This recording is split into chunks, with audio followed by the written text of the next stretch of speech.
ये पोखरी मोर 2 वर्ष 3 वर्ष रेड भाइरस हुए। अच्छा किछि मु सेतले जानि पारेनी किंतु रेड भाइरस चुंगुडी ठीक ठाक हुएंती मासे रु 1.5 मास भीतर चुंगुडी रेड भाइरस हुए जाए। अच्छा ठीक है सर जदि आपण गोटे एकर जन चासी भाई करूछंती त तांको स्टार्टिंग रु केते इन्वेस्ट करियो पड़िबो एवं एंडिंग पर्यंत।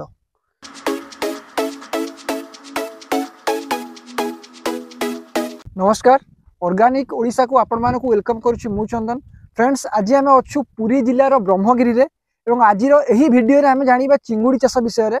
आम सहित जने सार अछंती जे कि तांकर दीर्घ दिनर अनुभूति को आपण मानक सह शेयर करिवे। सर नमस्कार आम चैनल को आपण को वेलकम करूछु एवं आपण को आम दर्शक मानक टिके आपण को परिचय दियन। मो ना विचित्रसेन विशाल ब्रह्मगिरी पुरी। अच्छा सर आपण केते दिन हेलानी चिंगुडी चाष कलेनी? दीर्घ 7 वर्ष कि 8 वर्ष हो। अच्छा सर आपण एबे केते एरिया रे करछंती? 3 एकर हो 3 एकर हो। सर आपण एटा निजे करछंती ना निजे करछंती? निजे करछंती। अच्छा सर एबे टिके हम दर्शक मानक कहंतु आपण जेतेबेले स्टार्टिंग करूछंती आपनकर पर एकर हिसाब रे स्टॉकिंग केते दउछंती?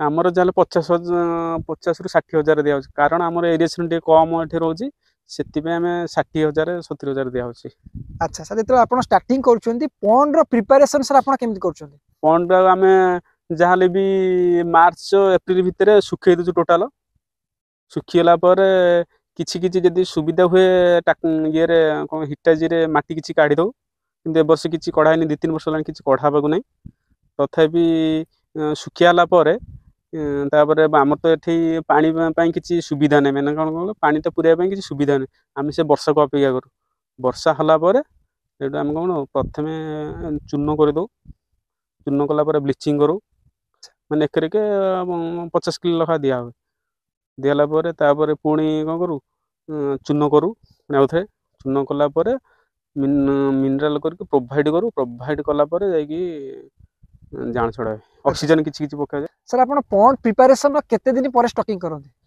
जाले बे 8-10 दिन पर। सर स्टॉकिंग जेतले आपण करूछंती तापर फास्ट माने कोन खता को खाइयो दियंती? प्रथमे हमें किछि कोन करू ये कर दो हमर जो जूस टाइप रो कर दो ईस्ट पाउडर तापर चावल गुंड छतुआ किछि तापर गुड़ एमते मिसै कि गोटे ईस्ट पाउडर करके ता पकै देबे। सर एटा स्टॉकिंग पूर्व केते दिन दियंती? स्टॉकिंग 2-3 दिन पूर्व पकै दो तापर जान छडा जाय। अच्छा सर दाना आपण मतलब के दिन तापर गोटे दिन जो दिन जान पड़े तापर दिन दाना स्टार्ट हे जो। अच्छा सर आपण जो डेली जो फीडिंग टा हुए चिंगुडी माने कर तार सिस्टम केमित थाय? दिनु केथर आपण दियंती? दिनु को 3 थर लखा दियो। कतना हमर एटा दूर बाट तो सेति में आसी होने नहले 3 थर लखा हम बहुत जो सार को बुझी छी भी YouTube रे देखि कि जानि छी 3 रु 4 थर दे। अच्छा सर मतलब फीडिंग देला बेले एमिति कि जिंस अछि जो जोडा को हम सतर्क रहिया को पड़िबो नहले हमको किछि प्रॉब्लम होई पारे। ये पोखरी रे मोर 2 वर्ष 3 वर्ष रेड भाइरस हुए। अच्छा किछि मु सेतले जानि पारेनी किंतु रेड भाइरस चुंगुडी ठीक ठाक हुएंती मासे रु 1.5 मास भीतर चुंगुडी रेड भाइरस हुए जाए। अच्छा सर सार गोटू बुझिला पर सेटू ठीक ठाक अछि। अच्छा सर आपण जो रेड भाइरस पई कोन आको ट्रीटमेंट केमिति करंती? किछि ट्रीटमेंट होई पारे जानि पारेनी तो ट्रीटमेंट होई पारेनी किंतु सार गोटू बुझिलाटू एबे ठीक ठाक चलछि। अच्छा सर आपण जो हार्वेस्टिंग टा करंती या आपण केते दिन रे लिफ्टिंग करंती? आमे 2.5 मास रु 3 मास भीतर रज माने जो केते 70 दिन रु 90 दिन भीतर हो। सर चिंगुडी आपण केते ग्राम आसंती?